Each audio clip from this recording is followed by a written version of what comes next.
Does Iran pose a grave threat to the United States? No.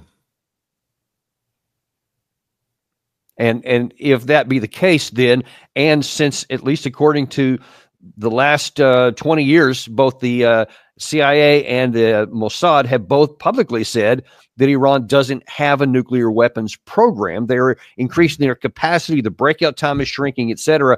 But so far, they have not actually had it. So what is the impetus right now that seems to be compelling these, urgent actions to tell them they can't have a bomb when they don't have one? The Israel lobby. Is that okay?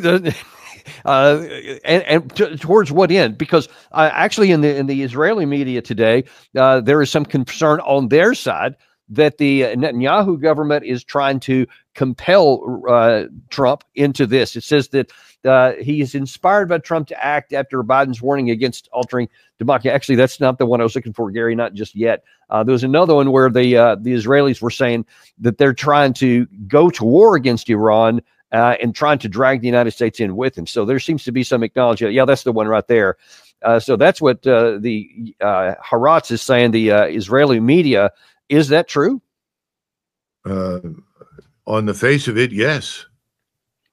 And so why do you suppose that, this is a silly question, but Trump, who's nearly everywhere else always talking about wanting peace, he wants to stop the killing, et cetera, like in the Ukraine war here, and he's always been against stupid wars, especially in the Middle East. But why do you suppose that he would be convinced? And money aside, I mean, a lot of people gave money to his campaign. Why would he be so willing to go down a path that I think would be clearly antagonistic for the United States and terribly unproductive? The Israel lobby. But but I get that they wanted that. There's no question about that. The question is, why are we participating in it?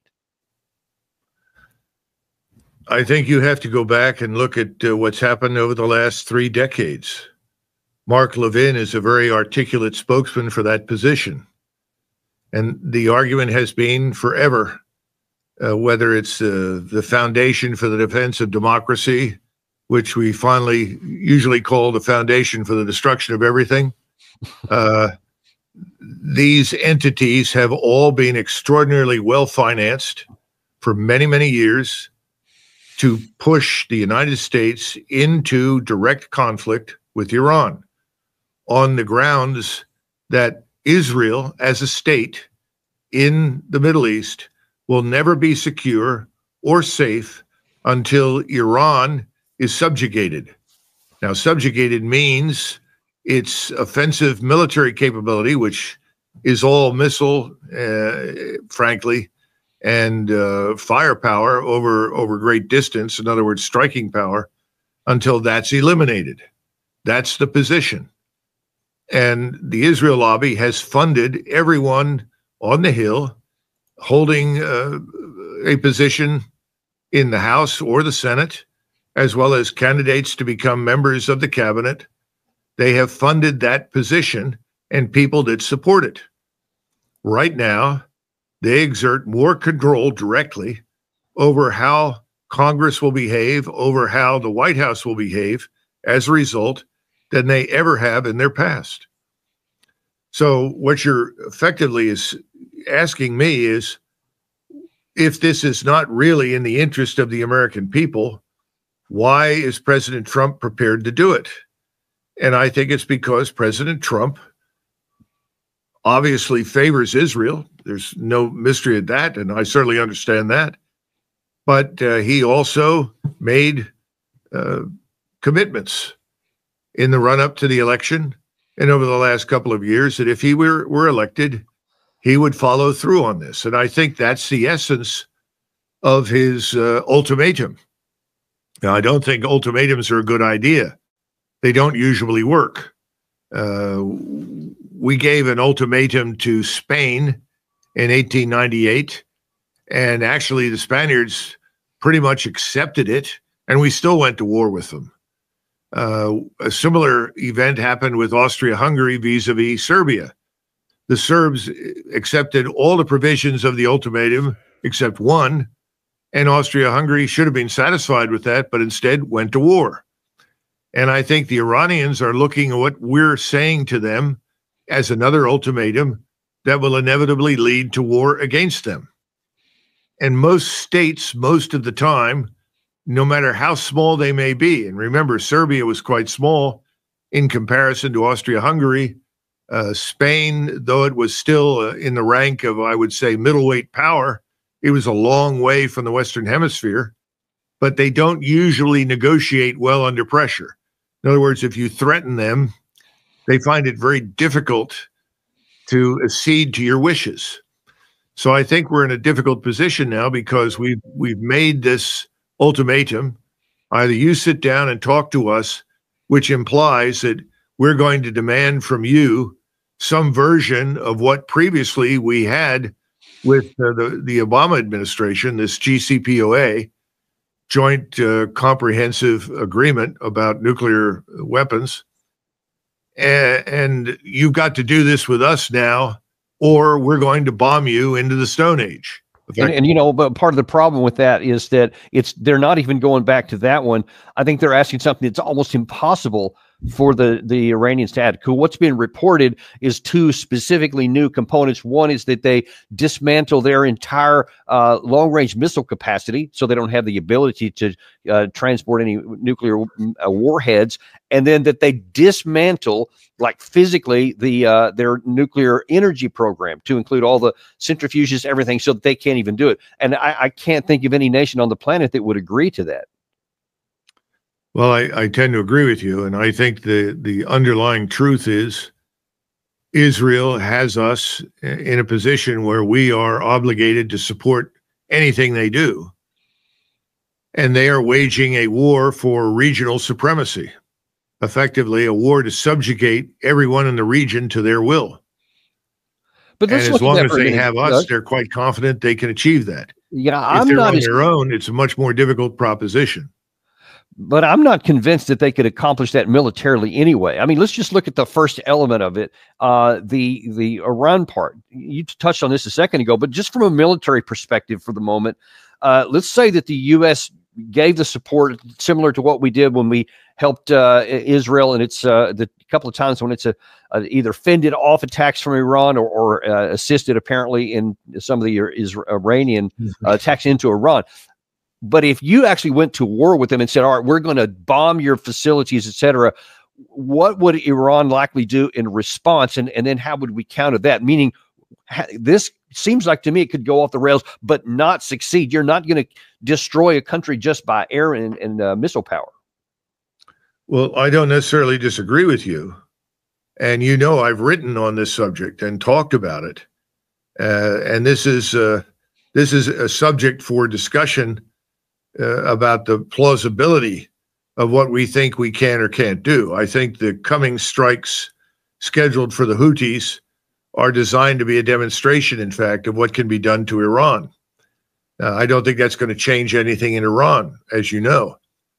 But you've got to understand that you're asking the really critical question is, go ahead and bomb, and then what? Right. What comes after? And after, to the Israelis and to the Washington government right now, administration, is the inability of Iran to pose any threat under any circumstances to Israel. Period.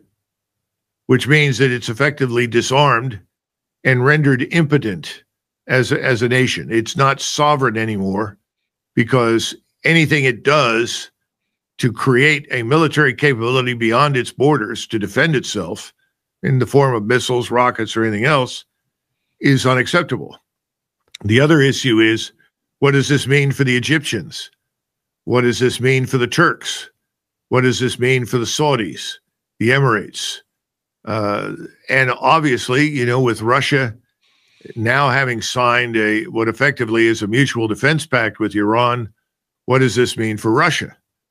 And China, that has made it very clear that in the event that we attack Iran, they will stand by Iran. So you're right. I'm not arguing against you. The point is that that's not really being discussed. The point is They want a war and they want to bomb. And they're convinced that high altitude bombing combined with missile strikes can render Iran incapable of waging war in the future against anyone. And that as a result, Israel will then reign supreme over the region. That assumes that they can destroy all of their nuclear missile capabilities like in one fell swoop, because otherwise, Doug, I mean, what about this is one of the things that irks me the most from any U.S. administration. There are a lot of U.S. forces peppered around Syria and Iraq and elsewhere in the Middle East that are completely vulnerable to a lot of the better missiles that Iran has. And if we get into a war with them, what's to stop them from actually attacking our own people? And a lot of the air defenses on those smaller bases are not adequate to defend against. I mean, we could have our own people killed. Well, the answer to your question is nothing. Nothing can stop it. And I think President Trump is acutely sensitive to that reality. The question is he willing to risk that on the assumption that the damage to Iran will be so severe that they will not respond in that way, or if they attempt to respond in that way, matters will simply be worse for them. You know, we're not privileged to sit in on the discussions and the consultations. And so we don't know. You know, I'm sure there are voices that are saying, well, we could use tactical nuclear weapons to utterly annihilate the Houthis, or potentially utterly annihilate the Iranian nuclear capability. To me, that would be sheer lunacy. I would say that's the first step towards Armageddon. And you can't disguise what you're doing. If you used any sort of nuclear device, it would register. And the predisposition at that point would be for lots of countries to take up arms against us. So I don't know what the answer is. You're asking all the right questions. I cannot conceive of any set of circumstances under which I would support an attack on Iran based upon what I've seen thus far. I don't think it makes sense. I don't think it'll work. And I think it could have terrible consequences regionally and beyond the region, potentially in Europe, Asia, and the United States. So I don't support it. And I'm not in the administration, and neither are you. So I think we should come to the understandable conclusion that our opinion is unwanted. So I don't know what's being discussed behind closed doors, but I think the decision has been made to do something. And it inevitably revolves around high altitude bombing and missile strikes. Now we're adding another carrier battle group. We could have as many as 3 there very shortly, depending upon decisions in Washington. That would certainly beef up the fighter jets. And also remember that those flotillas include other naval ships and vessels that carry lots of missiles. And you have submarines. So there's a lot of firepower being assembled that could be directed at Iran. And I think the Iranians know that. I think the Russians know it. The Chinese know it. It's a difficult situation, but the gauntlet is being tossed in front of Iran. Either sit and negotiate with us on the terms that you accurately cited, or face the equivalent of Armageddon. We will bomb the living daylights out of you.